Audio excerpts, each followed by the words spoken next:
much. Teacher Mukono, Seta Junior School Mukono campus. Not forgetting the director, human resource. Matamu Nagawacho. Airtel Uganda. For you have done us well. You have done us well, Airtel Uganda. Thank you so much. The guest of honor is here, ladies and gentlemen, that we have been waiting for. Yes. In the company of the head of school.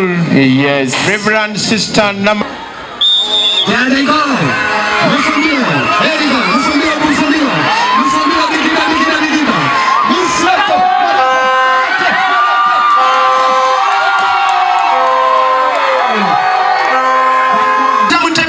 Thank you so much. So the winners, you're enjoying the bull from our chief.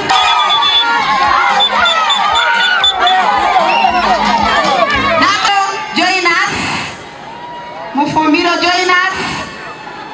You are number 3. Nekibayambako okubandira mu basoma bangu okutegeera ebyemizannyo ng'emubimanyi bireeta okukolera awamu team work. Ekyo kikulu nnyo.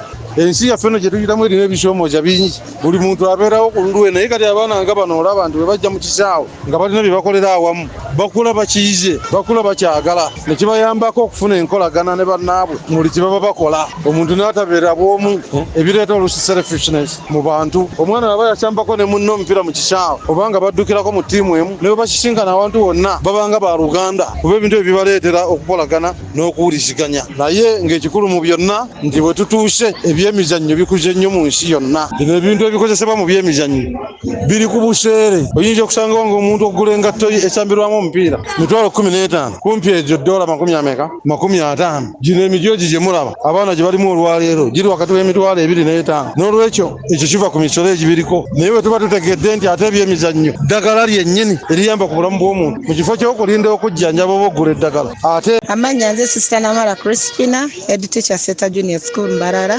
Olwaleero tubadde tutegese omukolo gw'okutumbula ebyemizannyo oba tugiyite sports day ku lw'abaana baffe okwongera okutumbula ebyemizannyo mu baana ng'oggyeko ebyobuyigirize bye tumanyikiddwamu.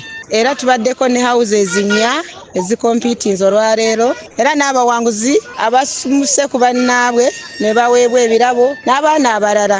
Era emizannyo gino twagitandika n'omupiira ne tuzzaako okuwuga. Leero tusembyeyo n'emizannyo egy'enjawulo egibaddemu okudduka awamu n'okuzannya okw'okukozesa ebintu oba tuziyite field games. Abawanguzi baffe baleero babadde Rwenzori era ne baweebwa ente, ne baweebwa ekikopo, ne baweebwa emidaali, ne baweebwa keeke enene, ne baweebwa ebbaasa ebaddemu esente ezinayambako ku byokuliisa ente gye banaaba balinayo. Ne houses endala ziweereddwa embuzi, ne ziweebwa ekikopo era ne ziweebwa n'ebintu ebirala ebirimu ebbaasa ezinaabayambako okutegeka okwebaza abaana abeetabye mu mizannyo gino ng'akabonero akongera okubasikiriza okusigala nga beetaba mu mizannyo. Ffe ng'abasomesa era abali mu masomero kya mugaso nnyo okulaba nga tutumbula ebitone by'abaana kubanga si buli mwana yenna nti era agenda kukolera ku magezi ag'omu bitabo okubeera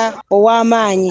Abamu balina okuzimbibwa nga basobola okutumbula ebirabo byabwe oba ebitone byabwe okufuuka kye bali mu ggwanga kubanga tulabyeko bangi abalina gye batuuse.